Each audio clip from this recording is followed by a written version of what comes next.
And welcome back to Survivor 50 Seasons and 50 Days. I just finished day 10. I've got 40 left, so congrats to me.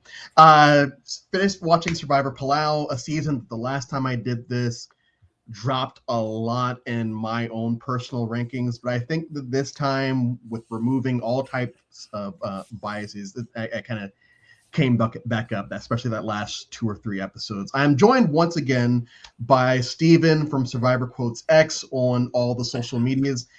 Steven, why did you want to talk about Palau?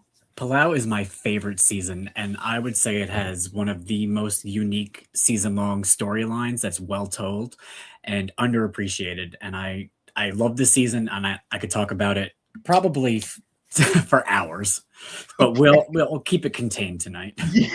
Well, okay. So from the very beginning, so when you watched it live, was it this is my favorite, and the spot never came down, or through time has it like taken the spot of other seasons? It's always been number one. I mean, I would say prior to Palau, it was Australian Outback, and that was just like a nostalgic factor. And then, I mean, everyone fell in love with Pearl Islands, and All Stars kind of has its own reputation. But Palau just hit so good, and that storyline of will Karor, the older tribe, do well, like, and then they just steamrolled Ulong, like it's just so poetic, and we'll get into it. But I've always loved Palau. And we talked about yesterday how Vanuatu is kind of like the reboot of Survivor after All Stars. And I feel like with this season specifically, well, this and Guatemala, we are introduced to both Exile Island and The Idol, which are going to be very big parts of the show from basically 11 until with The Idol and 11 until at least 18 with Exile. But we also get a 20-person cast, sort of. We have a schoolyard pick. And what I had forgotten is that the whole Wanda singing segment is not actually in the episode. Yeah, that's wild. So I guess I haven't done this often during this, but starting from the beginning, what were your thoughts on them adding those 2 new players? And what did you think about the fact that they were just going to say, hey, you know what? 2 of y'all are not going to get to play the game, period. I don't remember if they advertised that or if we were genuinely shocked when it happened. I feel like I can't remember, but the anticipation was this 20 people. That's never happened. Are there going to be multiple eliminations like there was in Vanuatu, or are they going to do something different? And they ended up doing something very different. And it was shocking. I remember it being talked about on like the 5 o'clock news, which was so random. Like, you have all these breaking news stories, and then they had the entertainment segment going on. Wanda and Jonathan are being talked about. Like, Survivor was huge. And those game-changing things, we look back now, like, we see so many things that are changing in the modern era week to week that we don't even think that in season 10 you had just one thing happen and it affected everything, and they let it flesh out, and it led to a really interesting season, I think. Yes, and I know that a lot of the naysayers, and I was a naysayer for the last 2 times that I've watched the season, of it kind of loses its shininess after the first watch because of, oh, okay, so I have to sit here and watch Ulong lose every time, and that becomes. But I will say, watching it this time, once again, removing all of previous thought, it does start off very compelling, and yes, we kind of go from, we want Karor to win because they are the older folks. And then somewhere about halfway through the pre-merge, it's, no, I think I want Ulong to just win one. Just give us one to make us feel something, because they are no longer, Karor, they're no longer the underdogs. They have that shift around the Jeff or Kim episode is when I really was like, okay, yeah, we might be in for a very sad ride here. Yeah. Watching initially, were there any people that stood out to you when we still had the 20 of like, okay, these are going to be the power players? Because for me, it was always that Kobe Angie moment. I'm like, okay, this is going to play into something later, and it never does for the most part. Yeah, I think you had Tom and Stephanie and Bobby John and Ian. They were the front runners of that pre-merge. And then Katie kind of emerges, and Kobe has a great run in the early game. He starts off, like you said, with Angie, and we have that moment of will they be allies? And they're the odd ones out, and then he doesn't pick her, and you you feel that heartbreak for her in the moment because it's now either her or Wanda. And Kobe, he makes a strategic move, and I appreciate that because he wanted to protect himself. So he was playing a good game in the beginning, and there was a lot of well fleshed out characters, I thought. Are you shocked by the two that didn't get picked? At the time, Jonathan not being picked was insane, and I mean, even looking at it now, it's wild. But we're going to talk a lot about Caryn. She makes that move and she saves Willard because she knows he's the target instead of me, and that ends up saving her. And but Jonathan going is shocking that a young athletic male in such a physical game would go early. But ultimately, it's a social game, and he didn't play it that well. Wanda, I'm not surprised because unfortunately, women of that age on Survivor don't have a fair shot as compared to other groups, which is awful. So I wasn't shocked, but I was heartbroken. And actually, I learned after the season that Wanda was just recently divorced, and that was her her first adventure by herself was to apply for Survivor. And then she has this heartbreaking moment. And now on Paramount, they cut out her singing and her only confessional, and it's she got the raw end bad. Well, and it's great, I guess, that Wanda, when it comes to boot, because I guess she's technically the second boot of the season, sort of. People love Wanda in our community. People love what she gets 5-ish minutes of screen time in her one episode run, and I think that is a testament to something about her. Quickly, you brought up Willard. I just want to get it out there because we're probably not going to talk about it much. The Willard idol is amazing, and it's one of my favorite memes in Survivor history. It's incredible. I know we briefly talked about this when we did All Stars, and I think it goes all the way back to Thailand, where Dick Jeff is kind of born. And I feel like Dick Jeff really comes out a lot this season, specifically with Jeff and Kim, the round that Ashley, I believe, goes home, where he's sitting there saying, so what's up with this? To the point where both Jeff and Kim are pissed off when they get back to camp. Yeah. Because of how almost over the top Jeff is trying to push this narrative. What did you think of Jeff Probst this season compared to even the last time we spoke? He definitely was inserting himself more into the narrative, and he was asking more leading questions at Tribal Council, I noticed. All Stars, he's diplomatic. And I think he was taken aback by some of the attitudes that some of the All Stars players had. And in Vanuatu, he was a little standoffish, but still fun. And Palau, he had his moments where he was fun, but yeah, he was definitely learning that he could have an impact on the game as opposed to just watching. Well, and then there's the other tribal, I think a couple rounds later, where he says, I saved you guys the seats from last time. I'm like, dude, what the fuck is that? But like, and I guess at this point it is still sort of funny that, especially watching the way that I have, where it's like just a week ago, Jeff was a non-factor in anything going on in the show. And now he's sitting here, being witty and saying, I saved you guys the seats. Ulong. One of my biggest qualms with the season after first watch has always been we don't get enough time with certain people. Who we do get enough time with is James, the fortune teller, the reverse fortune teller, and his sack towards the end of it. Is there anybody else on Ulong that you kind of sat there and was like, I wish I knew more about them, or was it just James, Bobby, John, Stephanie? I wanted James to see even more. Included? Yeah, no, James was hilarious. I mean, there are still quotes I use from James all the time. Like sometimes my wife will ask me something and I'll be like, hell yeah, Jeff. And she's like, what are you talking about? I'm like, it's James from Palau. And she's like, why is it? Go watch Palau. Yes, go watch Palau. Yeah. Or one time I was talking about these two friends I knew and they had gotten drunk and ended up kissing. And I was like, yeah, they were making out and sucking face. And my friends are like, what? Who says that? Go watch Palau. Go watch Palau. Yeah. No, but I wanted to see more of Angie. I thought she was really rambunctious and fun. And she gave pushback on James a few times. And she was a fun character. But there are some characters on Ulong I think we could have seen more of. I mean, Ibrahim was the first open like Muslim player, I believe, and they showed one scene of him praying, and it was like a beautiful emotional scene. But then you don't really see much more of him. He's quiet. He's got a body that any guy would kill for. But Ashley wanted to cuddle with him, so yeah.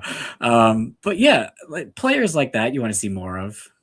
Yeah, and for me, like Ibrahim has always stood out to me for obvious reasons. But what I wish they'd shown more of is that relationship with Bobby John, because we do hear a lot about it, but I feel like we don't really see it happen on screen. We see it happen with voting.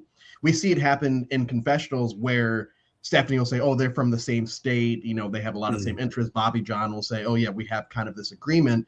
But we never really get Ibrahim's point of view on a lot of that. And I think it's obviously because we're going to end up with Bobby John and Stephanie in this situation where Ulong, for the first time in the history of the show, get completely decimated. They do win a couple of reward challenges, so there was still hope at the beginning, but they get completely decimated.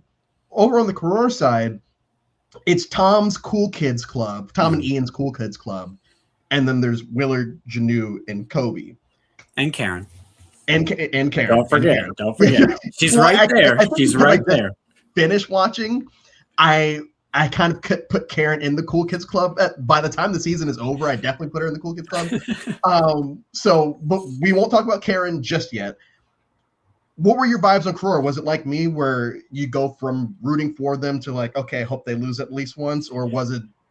Yeah, I mean, definitely the first few episodes you're rooting for them because they're the underdogs, where they're the, quote, more mature tribe, and Ulong is the younger athletic tribe.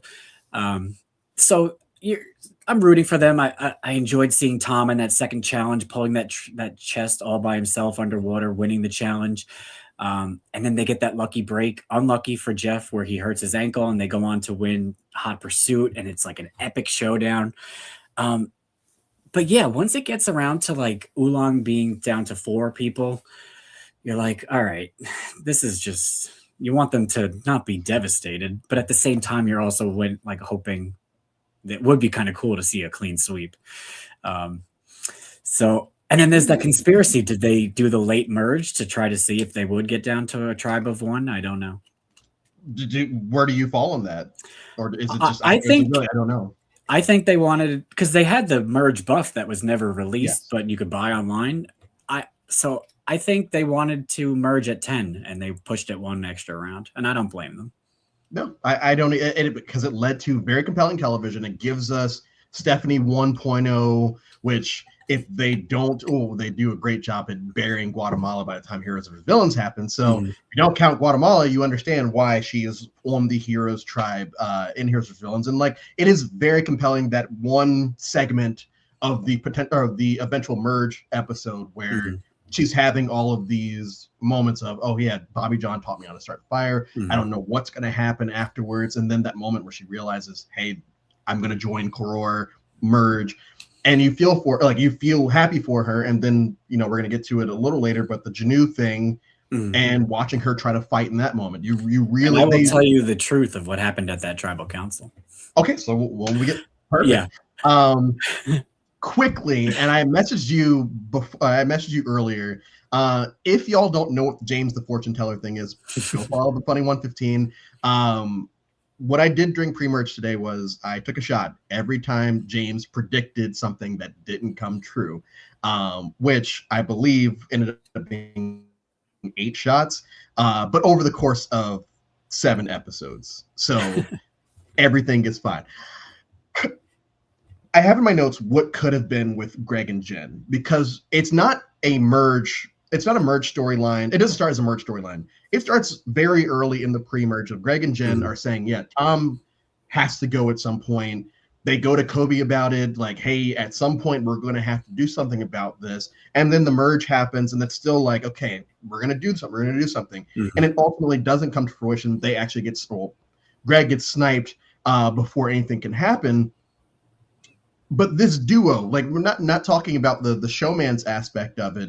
Did you have high hopes for them, and can you see why they waited as long as they did? I thought it was interesting because Greg knew that Tom and Ian were in the driver's seat, and he was smart in putting this plan together. But yeah, I don't know what took them so long. I know when Willard was voted out, he stands there after his torch is put out and he says, stick to the plan, finish them off. And that was actually not a message about Ulong. It was a message to Caryn and Kobe and Janu to stick with Greg and Jen. And so that was interesting that Willard knew that, because it makes you wonder, did they also approach Willard at some point? I don't know. But yeah, they should have struck when they had the chance with the Kobe vote, but it just didn't come together. But I was rooting for them, but I was also a big fan of Tom and Ian. So as much as I wanted to see them pull off the coup, I'm glad they didn't. Kobe is, especially on this watch, one of my favorite characters this season. I think he's a very compelling storyline from the very beginning. I think that he, whatever this means, proves his worth during challenges, because him and Angie are killing it in the large majority of the challenges during that pre-merge. But there's still always this Kobe versus Karor thing. Like, he has this perception, which is sort of shown on screen, that like, yeah, I'm not vibing with these people, and it's very clear that they're not vibing with me. I'm not a part of the Cool Kids Club. It is, me, Janu, Caryn, Willard. But even then, like, he's still getting annoyed with Janu when she's, doing her thing. Were you pro Kobe this season, or? First off, Kobe has me blocked on Twitter, so Kobe, please unblock me. I don't know why, and I want to be your friend. No, I love Kobe. I thought he has a great underdog story, and he has that famous confessional where he cries and he says, "But I'm proud of myself," and you can't help but be proud of the guy. And especially, like, it's such a symbolic moment when he destroys James in that Sumo at Sea challenge, and like the pride on his face and all of Karor, you can't help but root for the guy. But yeah, he just shoots himself in the foot come merge. And I think that is part of the reason why Palau is so fascinating, is you have Karor spend, what is it, like 26, 25 days together at that point? Roughly, yeah. And they don't vote out a single person except Willard on a forced tribal council. So this animosity that they have between each other, it's like a family that's been together, and it feels dark and it feels personal, and that's what Survivor is to me. It's the interpersonal storylines, and it's beautifully told in Palau. We also get Bobby John 1.0, and Bobby John 1.0 and Bobby John 2.0 are basically the same person to me, and I love them both. We get him punching himself during the it's like the attack zone challenge, but without other people there. Bobby John, for me, was always the person, like, the first time I watched it, he was the one that I wanted to come out in the him versus Stephanie thing, just because I just found him hilarious as a person on screen. Except for the Snot Rockets, I have to turn my head on that. Bobby John 1.0, where are we at on him? Incredible TV. I mean, he's got the episode where he goes out, Neanderthal man, like, it's perfectly told. But he's a man of, like, character and integrity, and he's a man of muscle, and he's struggling because they keep losing, and it's the frustration. You want him to win so bad, and he doesn't, and it breaks your heart. It's so well told. And he even has a strategic game where he recognizes at one point early on, I believe it's the Kim vote, and he's sitting and he goes, Karor is winning because of Tom. And he realizes that the Karor tribe has a strong leader they're unifying around, and Ulong doesn't have that, and they keep falling short. So he's not as dumb as, the Southern stereotype would want you to believe with the Alabama boy.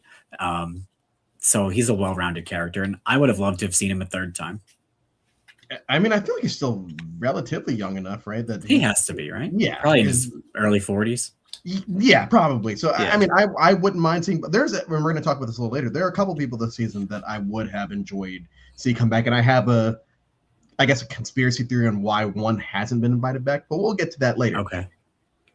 Let's get to the Janu episode, the Exile Island episode, where Janu's, it looks like she's at the end of her rope.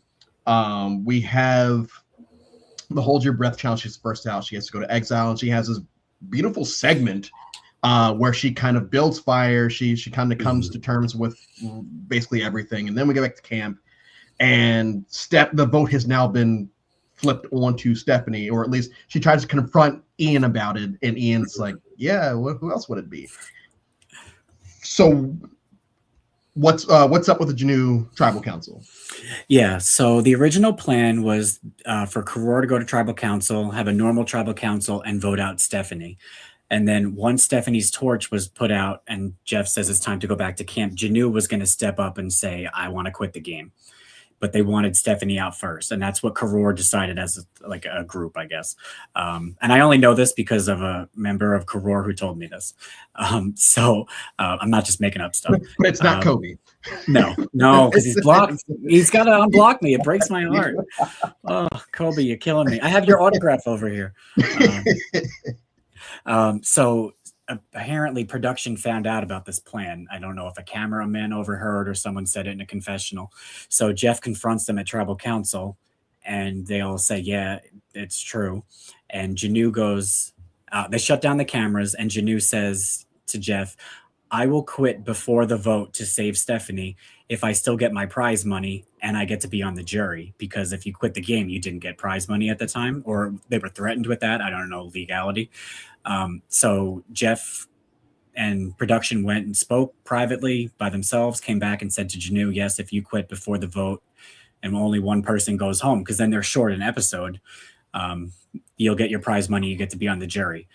That has since changed since Nicaragua with, I think Jeff has said that, with the quitters on the jury, but that's the reason why Janu was allowed to be on the jury. Well, I feel like that's probably true because Mario brought it up during, or was it you? No, you brought it up during All Stars with Jenna. Yeah, yeah. You brought the same, like, where they basically said, hey, Jenna, you will get paid. You are going to, yes.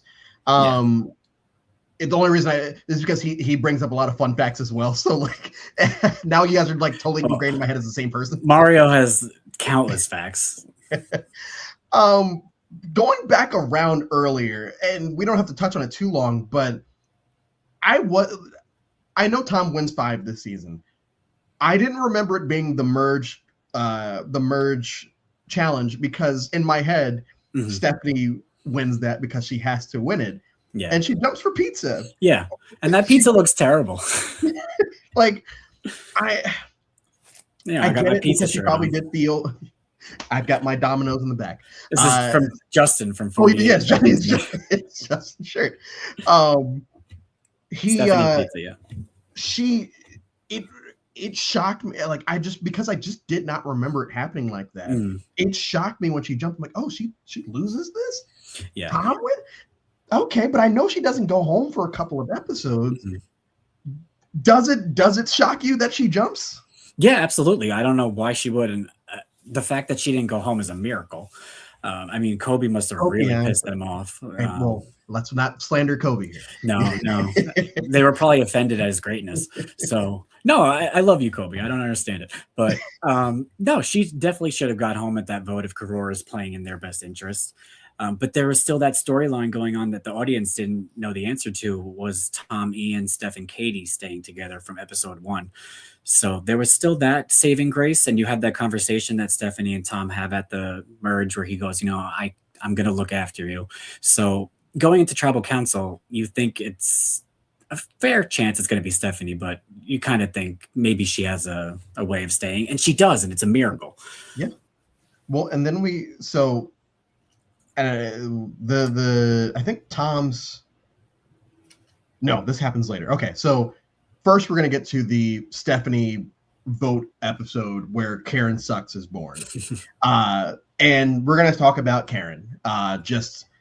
Caryn is, especially this time around, I want to focus more on players that I hadn't before in the past, and Caryn was one of them because she has basically all of the information at all times. Yep. And just picks and chooses when she's going to say something until she finally blows everyone's games up the round that she goes home. And I think for good reason. Like I loved that Tribal Council.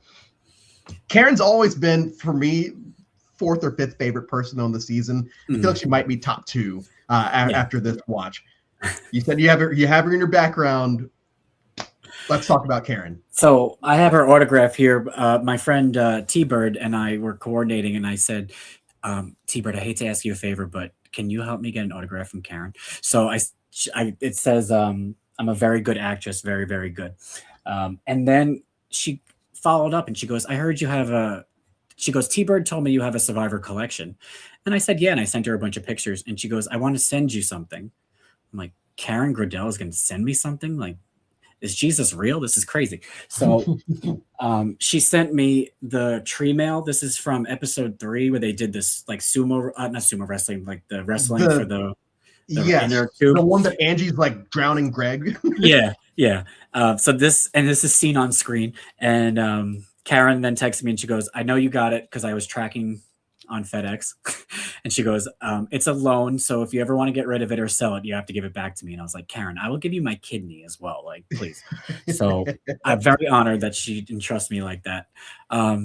But no, she's hilarious because like you said, she has all the information and she knows it, but she's still a bitch the whole time and she's fighting with everyone. And you're like, Caryn, if you could just tone it down a little bit, like, but she doesn't care. And that's real Survivor. That's a real character. And it cracks me up every time.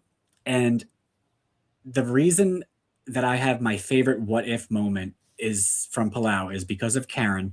And it all comes down to one sake bottle. And there's that episode 5 challenge where both tribes are going to tribal council, but the tribe that wins first gets to eat. And then they have that surprise twist where they get to give immunity to someone on the losing tribe. So it's just a relay race. It's Ulong and Karor, and the lead is going back and forth. Karor has it for a bit, then Ulong. Then Ibrahim goes down and he can't find a sake bottle. And he comes back empty-handed, and Ulong goes on to lose the challenge. So Karor goes to tribal council first. They vote out Willard right away. And then they give immunity to Ulong to Ibrahim. Yep. But if Ibrahim had managed to get that sake bottle, they go to tribal council first. Who do they give immunity to? Willard. And then Caryn goes home. And Caryn goes home. Tom doesn't have his little secret agent. The whole season changes because of one sake bottle. Like, that blows my mind. Yeah, that is probably one of my favorite what ifs now, because it's true, because at that point it was all about tribe strength, and the cool kids had the numbers. Caryn's gone in that moment. Damn. And you don't think they would have got? Oh, I guess because Janu did do relatively well in some of these challenges, so they probably wouldn't have gotten rid of her. Yeah, and so she wasn't melting down at that point yet. That's true too. Yeah, Caryn. Damn. Okay, so and I agree. Tom only pulls off the coup again. It stops the coup against himself from Greg and Jen because Caryn tells him. Because Caryn sucks. Yeah, because Caryn sucks. The first time that Caryn sucks this season is in the Stephanie Boot episode, which, once again, Caryn sucks is, if you don't know, is a meme. We love Caryn. But they try to propose an all women's thing to do something. Mm-hmm. And Caryn runs and tells Tom, because they're the parents of the tribe. They never have an official alliance. Yeah, they're just the parents. They have an agreement. And Katie gets up. Oh, Katie and Ian talk. Everything. Yeah. And Stephanie goes home, and she doesn't cry this time. Mm-hmm. The very next episode, Tom, and I don't know how I forgot about this. Tom has this weird Sermon on the Mount-ish moment where it's like, hey, I know I'm a threat, everyone, but please don't let that be, the reason that you vote me out. Yeah.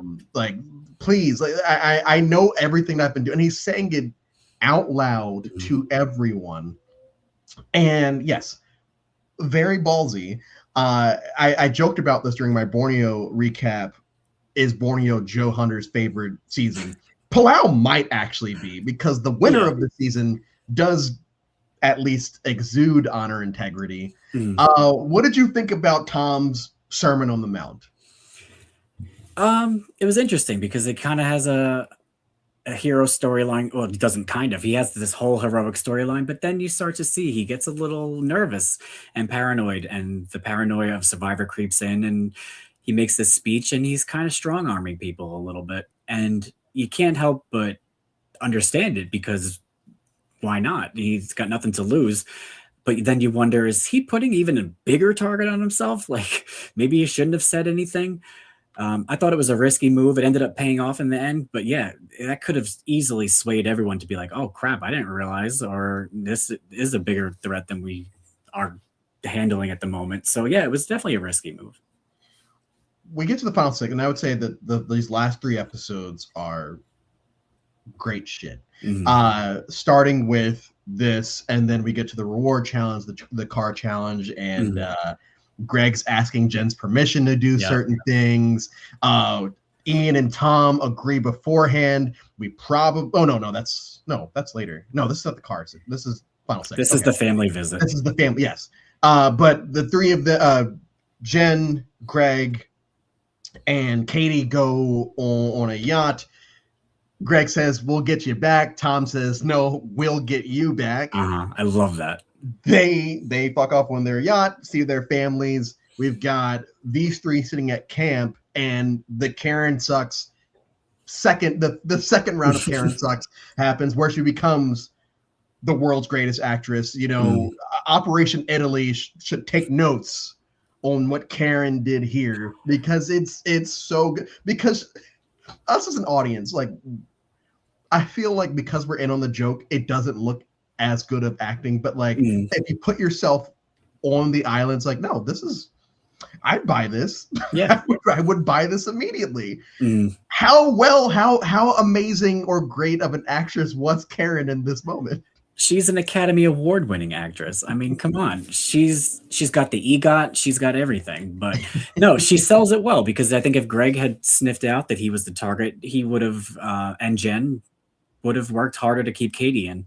And Katie gets angry because Ian only comes to her right before tribal council.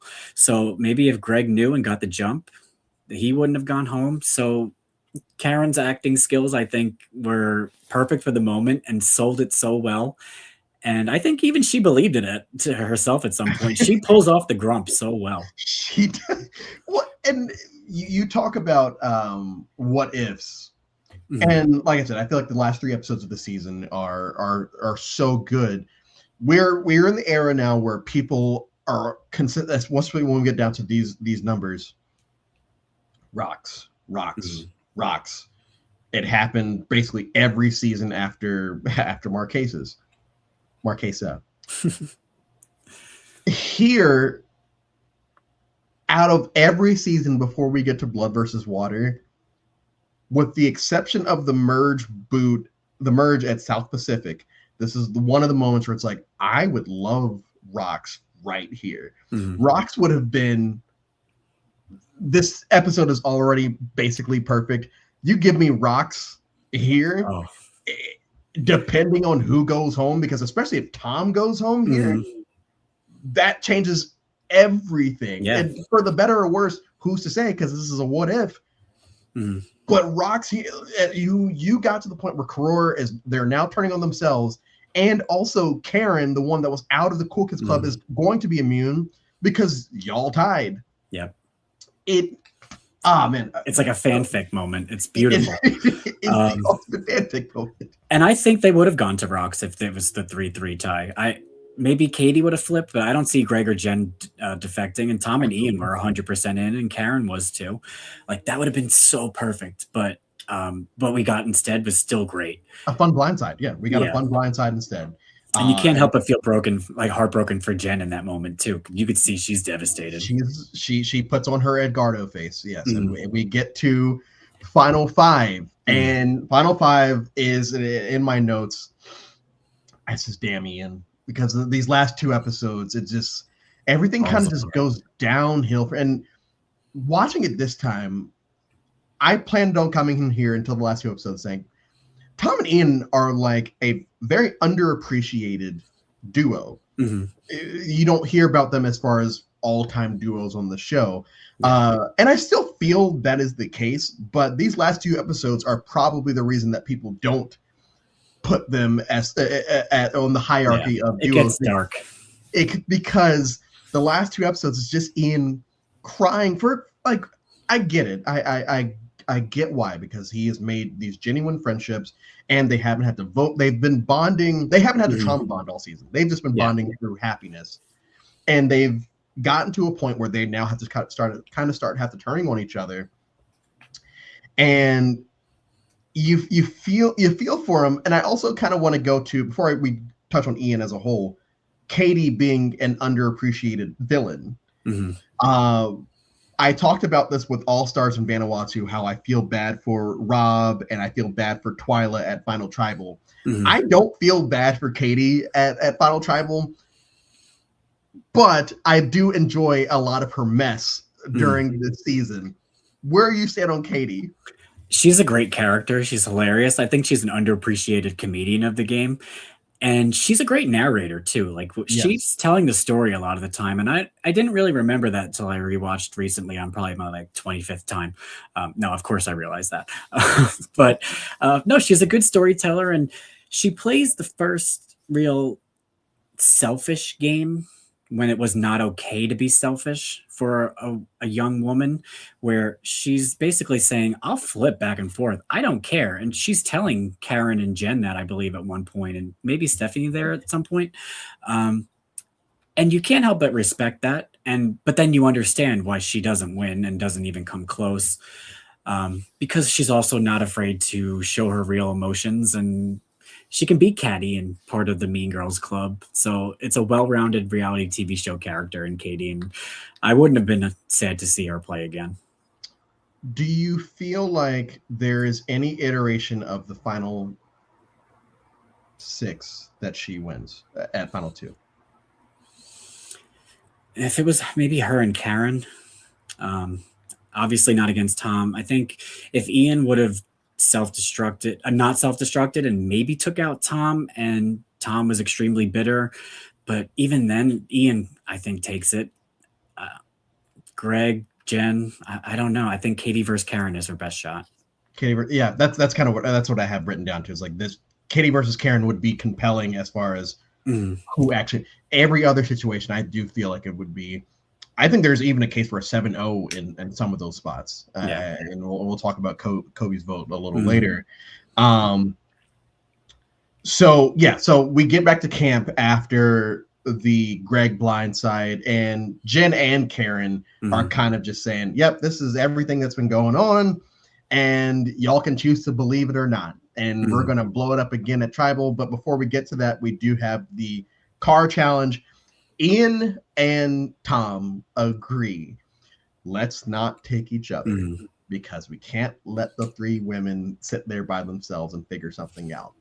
And then Ian wins the challenge, and he takes Tom, and Katie is so excited when Ian wins, because she knows it's going to be her. It's Kelly Wigglesworth in Borneo, like, Rich is going to take me. Or no, Dr. Sean's going to take me, and he takes Rich. And then it just, from that, once Ian got the Corvette, I believe it was, from there, it's just game over for him, because he gets back. Caryn tells the 2 of them, hey, Ian, is it the 3 of us, or is it the 3 of you and Katie? And Ian talks to Katie, and Katie, she really gives it to him. She takes him down to the studs. Yeah. It's like the final 5 of Pearl Islands all over again, with the reward challenge and Burton and Fair Play. But this time the women, they got Ian bad. And this is like, this is one of those things that I miss about early Survivor. I'm talking 20 and before. Of these moments where you see the game player and you see the player, and we talked about this with All Stars, where you see that switch go off in Rob's head during Final Tribal of, oh, these people hate me. With Ian, I think that Katie and Tom were kind of just playing him. I think that a lot of it was more game, but for him, I think that switch goes off early. I think it goes off at this Final 5 episode of like, oh man, I like the game and real life are now here, and he's convinced that these people hate him so much that he's not going to be friends with them afterwards, because he somehow betrayed their trust. So we get to the Caryn vote out. Once again, Caryn this is everything. Clears house. Yeah, this is. I've had it up to here. Yeah. I'm going home probably. Let's just And it starts another snowball effect that was already in process of going down the hill. She just speeds it up on her way out. And we get to Final Four. And now Jen has taken Caryn's spot as far as let's just. She's a smooth operator too, as Ian says. Yeah. She makes sure that Ian looks like the biggest shitbag on earth. And it works. Specifically Tom. Yes, Tom is probably still just a hero, but this finale story arc of Tom, I feel like, is very villainous. Yeah, definitely. And this Final Four, it's like a psychology textbook. Like, it's just perfect to watch these conflicts play out. Oh, it's so good. And yeah, Tom, he realizes this is the home stretch, and if I have to play a little dirty, I'm going to do it. And he does it, and he pulls it off in a way that Tom and Ian had this father-son relationship, which we really hadn't seen much in Survivor. And I think the typical human psychology is to tend to say, oh, the father should sacrifice himself for the son.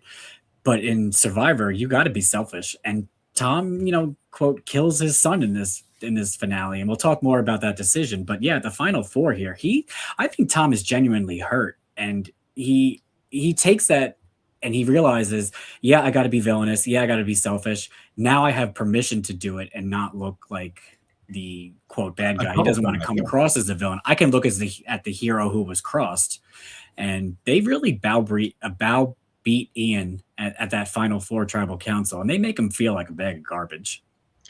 Yeah, it's. I said I don't. The Katie at Final Tribal, I don't feel bad for in that bubble. I think all of my empathy kind of goes to Ian for the first part of this finale, that by the time we get to Final Tribal, it's like, I'm good. He was probably voted out 4 hours before Final Tribal. Yeah. So with Ian, and we're gonna talk about the Final Three challenge in a bit here, but at that final, and talking about Kobe being, a great narrator and this, that, and the other, Kobe's also a great juror because unlike a certain someone that might win Survivor 50 tomorrow, Kobe's jury reactions, I feel like, are very genuine. His facial reactions are very funny and they're very genuine, especially those at 5, 4, and 3 tribal. Yeah.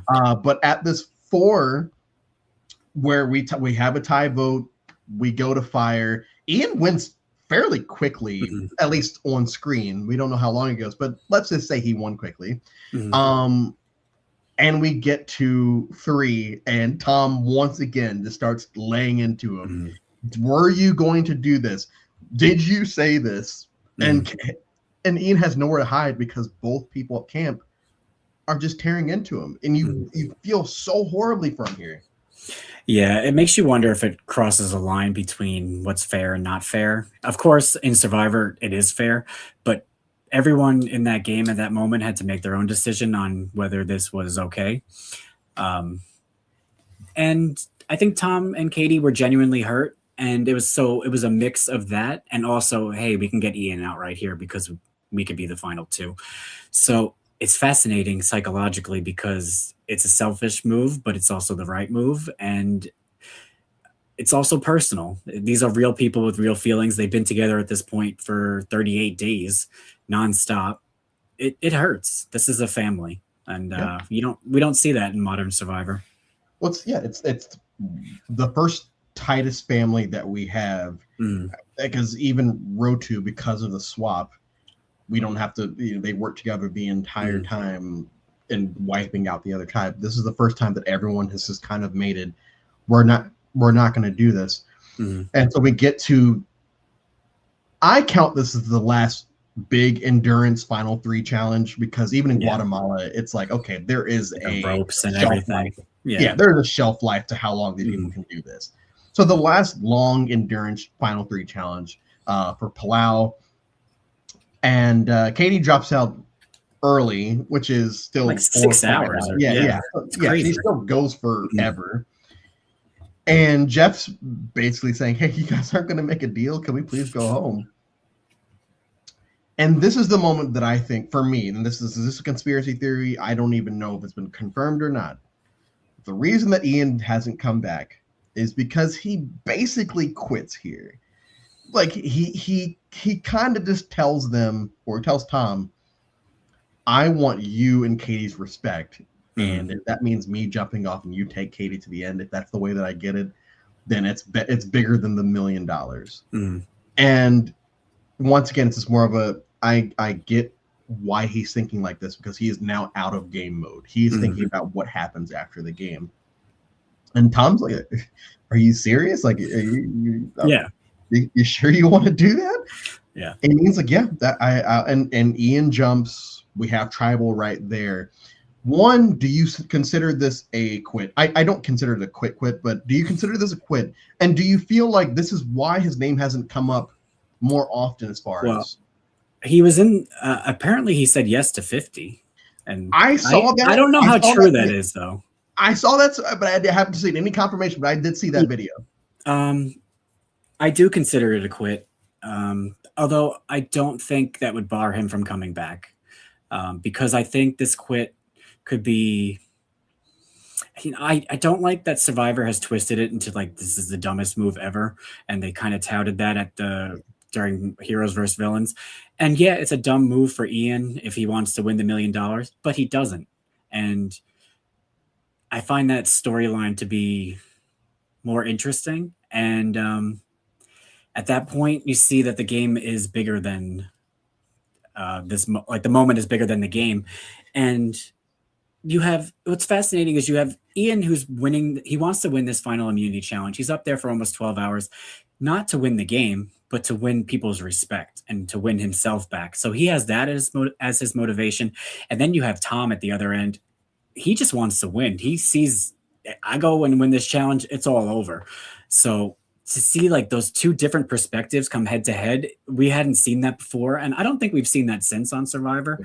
And so it has this interesting little asterisk next to it. And I think it's great. Yeah. It's one of those, I hate putting this in the same category because it's not even close to but just be with me here. Jenna Maraska technically quit All Stars. Technically. Ian technically quit in this challenge, but I think because it's so compelling, because it's so real, that they have never, they say it's a dumb move, but they've never used the word quit. Yeah. They've always said, he jumped off and that was a bad move. Yeah, it was a bad move. But like for me, and it kind of seems like for you, it more seems like, yes, but this man was having a real life moment, and that we can't fault him for that. And I don't fault him for that because you can't. The human brain is a mystery. But he had almost I won't say fully checked out of the game, because even when Katie and Tom are going at him, he's like, "Guys, it's a game. It's a game. It's a game. It's a game. Like I can do whatever I want." I think in this moment, it's like I just want my friends back. Oh my gosh. Yeah, man, that hit me so much. It's a real human moment. You feel for the guy. Yeah. So ultimately, we're going to have Ian go home on top of a little platform in the middle of the water in Palau, and we go to Final Tribal. Now, I'm 10 seasons through this, and thinking back on it, this is the first time, and maybe you'll push back on it. This is the first time where it's like, it's a certainty on who's winning the game. I feel like Pearl Islands may have had that. But yeah, this was a foregone conclusion, and there was little to no suspense. With Pearl Islands, there was a different question of whether people would respect Sandra, quote being the anyone but me, and Lil being the one voted out. But that one isn't as much of a foregone conclusion as I think Palau was. Yeah. This is one where what I was most excited about watching this time, as far as Final Tribal is concerned, is I knew how the Janu question would end up. God, Katie. But I wanted to see. I couldn't remember how other people had sort of structured their questions, and I didn't remember Greg being. He's vicious there. He really makes it personal. Pathetic at challenges, like. Yeah. I sit here and say, oh yeah, I don't feel bad for Katie. I was like, yeah, except for that one. I do feel bad for Katie because she was playing the game and being selfish, but she did rub people the wrong way. So I got it. But yeah, Greg takes it to a new level. And I think Katie's reaction was genuine where she goes, you didn't have to take it there. Yeah. Like, you didn't have to make it personal. Yeah. Like you didn't have to make it personal. Yeah. You're not going to vote for me. It's fine. The end. I feel like most of the questions that were asked were basically give me any reason to not vote for Tom. Mm. And I mean, I know Kobe, he kind of says, Tom, stop bullshitting and this, that, and the other. But everyone else, I kind of just feel like, yeah, we're I gotta give some props to Jen there, but she calls out Tom and she goes, I feel like you didn't respect my game and you were a little chauvinistic. Yes. And you're like, oh, Jen, okay. Like, I see your point. His answer is really good. It's like, I didn't respect your game until. Yeah. He owns up to it. It's like, yeah, until I realized that you were like playing under the radar. Mm-hmm. Yeah, I didn't. He's like the master of bullshitting. If him and Chris Daughtery had like a kid together, they would be the ultimate like bullshitter at Tribal Council. Throw Todd in there and we'll have. Oh yeah. But ultimately, we are going to get a 6-1. 6-1? Yes. Yeah. 6-1. Vote of Tom over Katie. First time since Amazon that we've had a the Pearl Islands. Yeah. Pearl Islands. Yes. Cassandra almost played a perfect game. Yeah. That we have a 6-1. For you, were you shocked that it was just 1? Did you think it could be 0? Did you think that Katie could have, based off of just Final Tribal? I mean, going into it, you're hoping that maybe we'll see the first clean sweep. And throughout Tribal Council, you think it's possible, but Tom and Kobe didn't have the best relationship. And I don't think Kobe got the best response to his question from Tom. And so when Tom doesn't receive Kobe's vote, no one's surprised. I wasn't surprised. It would have been cool to see a 7-0 vote, but ultimately I think Kobe was validated in not voting for Tom. And he does even say to Katie, like when he's holding up the vote, like, this isn't a vote for you, it's just against Tom. So Tom lost it on his own, I think, there for that one vote.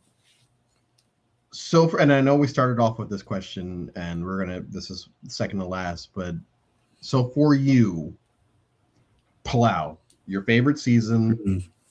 What has made it withstand the test of time of other considered great seasons that have come after it? Yeah. What keeps it at the top for you? I think just the deepness of the storyline is just unique in Survivor.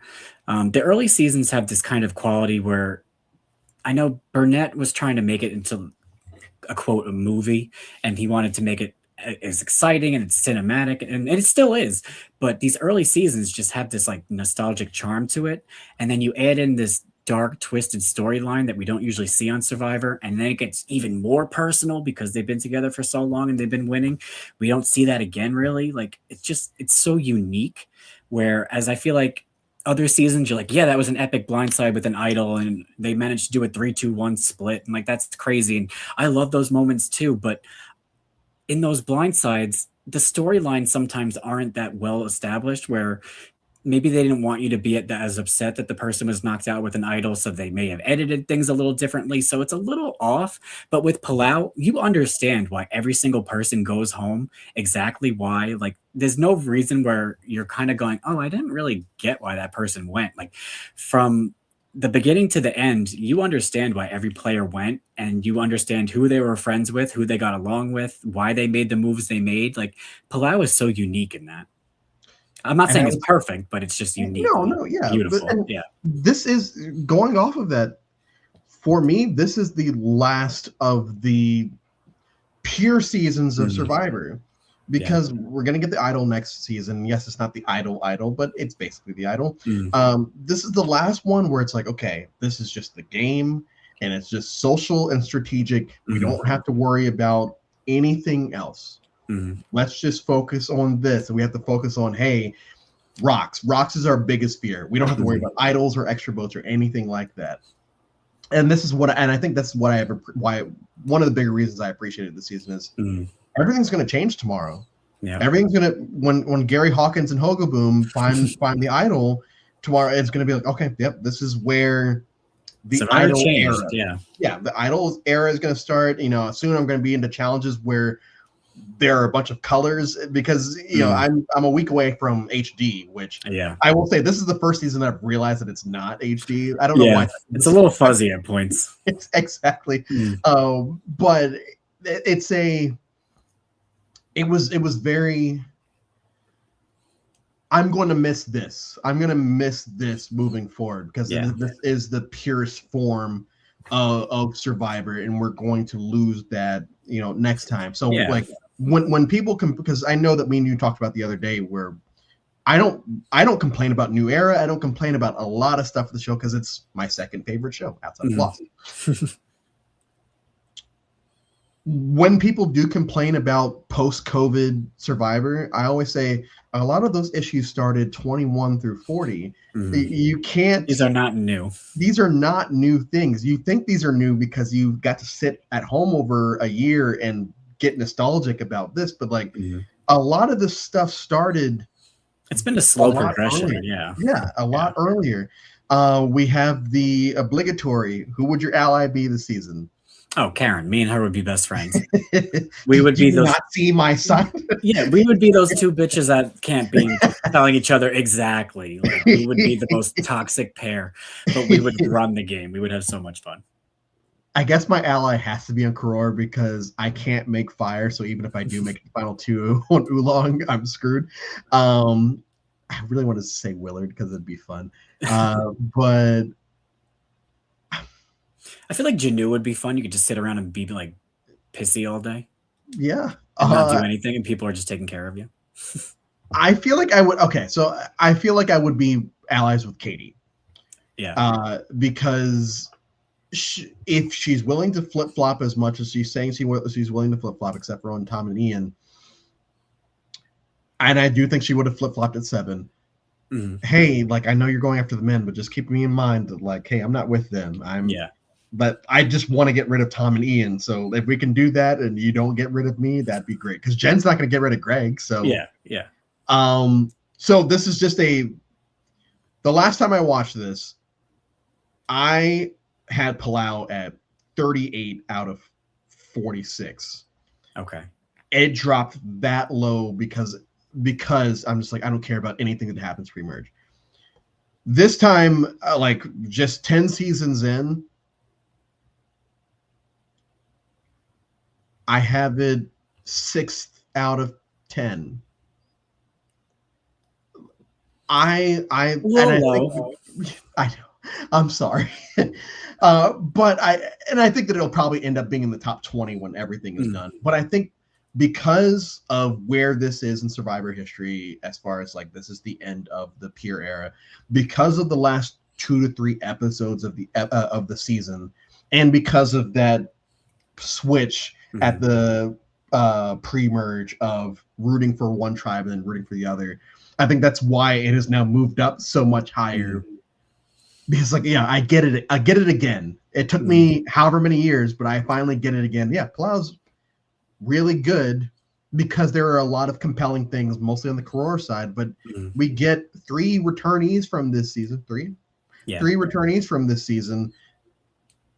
And I feel like, I mean, Bobby John pretty much goes right around where he goes here.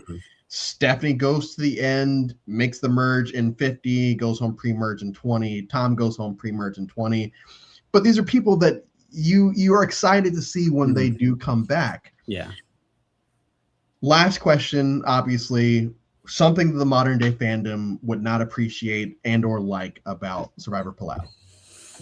I think the pacing can be a little slow at times. I personally enjoy that because I get to understand the players' motivations more and learn more about them as characters. But there is that middle merge portion is a little sluggish, and I think people might have been a little bored by that. And it is predictable in portions.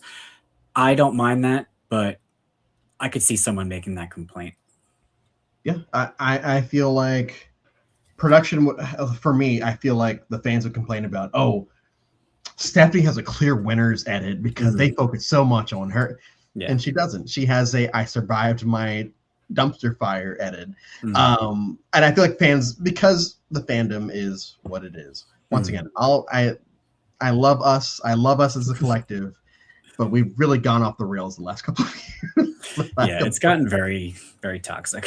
Yes, and because like it's our favorite show. Why are you all I want to enjoy it. Yes. That doesn't mean I'm not going to complain about it, but I don't need to. Yeah, I don't like advantages, but so what? They're gonna keep them on. It's fine. Make sure. Okay, where do we find Steven? Where do we find Steven at? At Survivor Quotes X, Kathy profile picture. She's laughing because that's the most iconic part of Kathy. So if you could please give me a follow, I would really appreciate it. Thank you so much once again for taking the time to do this too. Thank you. 3 days, 2 times in 3 or 4 days. Yeah.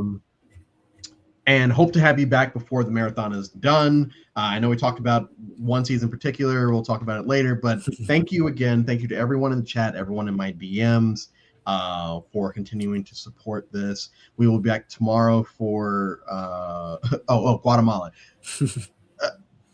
I'm going to be speed running Guatemala. I'm going to start tonight because the Survivor finale is tomorrow.